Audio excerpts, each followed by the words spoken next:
Sega.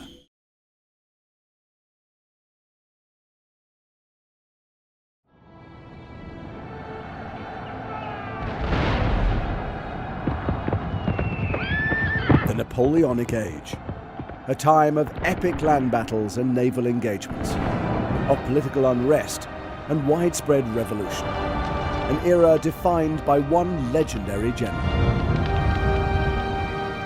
Hi, I'm Kieran Brigden, Studio Communications Manager for the Creative Assembly.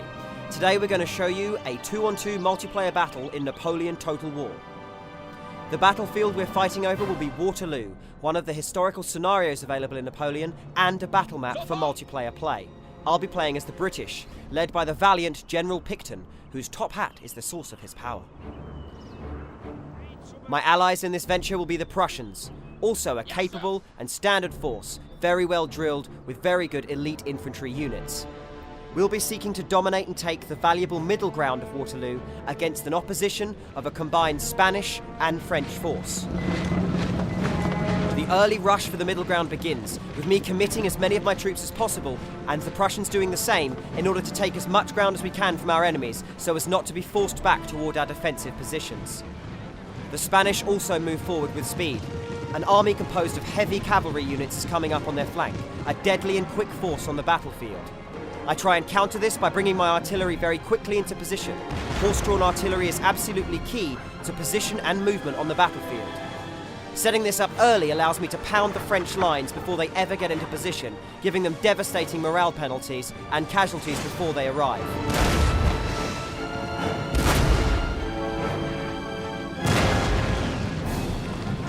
Early French skirmishers now move forward, backed by French line infantry.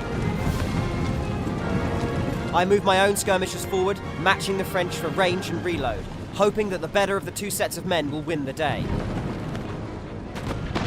Skirmishers begin to engage one another now in early combat, picking targets and firing at will. I back these up with a line of British infantry. The sheer power of the redcoats cannot be undone as I pour fire onto the French advance force.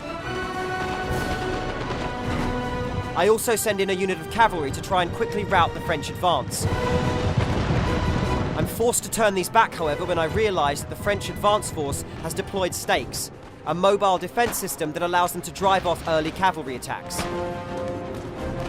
Clearly it will have to be strength of arms that wins this early engagement, and I order my troops to pour fire on my French opposition.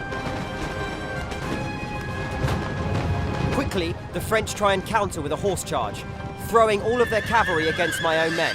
However, I formed a square, forcing their horses to balk and rear up, throwing the riders. Their charge will now be largely ineffective against my flanks, as my troops fight them off in a very good defensive position. The French are forced to retreat, their early manoeuvres now in disarray. It's important now to seize the imperative and push forward on the battlefield, disrupting the French advance once and for all. They counter with grenadiers, throwing explosives into the British square, dealing massive casualties and morale damage to my flank.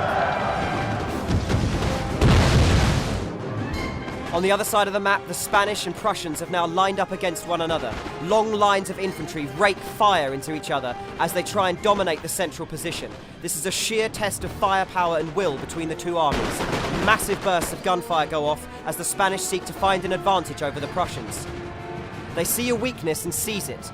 Pouring in the heavy cavalry units that we saw earlier in the game, they seek to smash the Prussian right flank and devolve the Prussian advance before it can even begin. The Prussian flank is helpless to resist such a heavy cavalry charge and begins to fold almost instantly. The Prussian-British advance is now in real danger. If the Prussian flank folds, we'll have a unit of heavy cavalry from the Spanish between us both.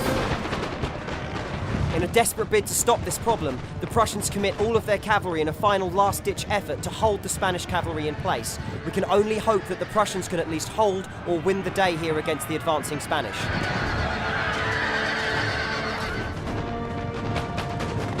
With these actions now ongoing, I push an advance force of British straight into the gap that has now formed between the Spanish and French lines, hoping to exploit the disarray that has become the French initial action.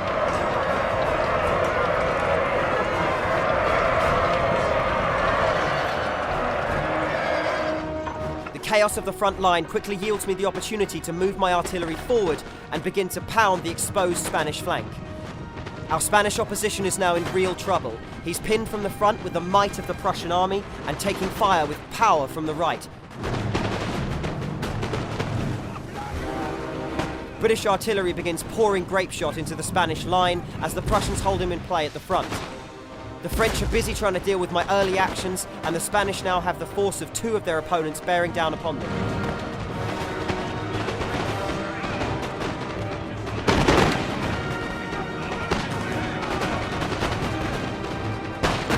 The Spanish are now forced to divert troops to deal with this emerging threat from the British and weaken the firepower they can yield against the Prussians.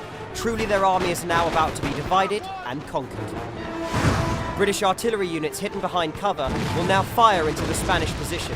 Heavy shells exploding overhead, breaking the Spanish morale and causing them to take massive casualties. The Spanish player is now all but finished. His units begin to rout as they panic and flee the battlefield, explosive shells, canister shot, and rifle fire pouring into their ranks. The French are now forced into abandoning their early positions as they can only watch their ally crumble and defeat. A charge from the Royal Scots Greys finally finishes the rear of the Spanish units.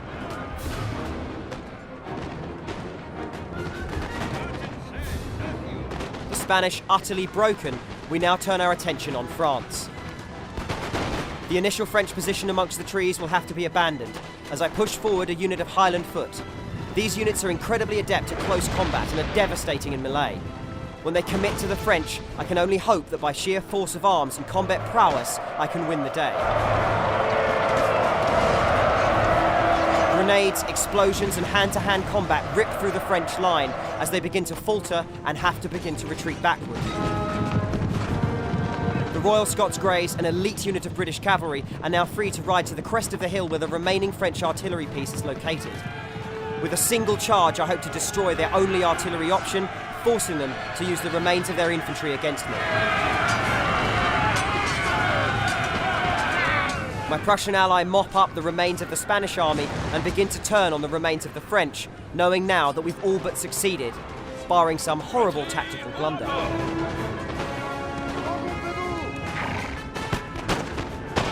My own troops have now taken up position where the French used to occupy the battlefield and are firing into the French line as it retreats towards a final bastion of defence.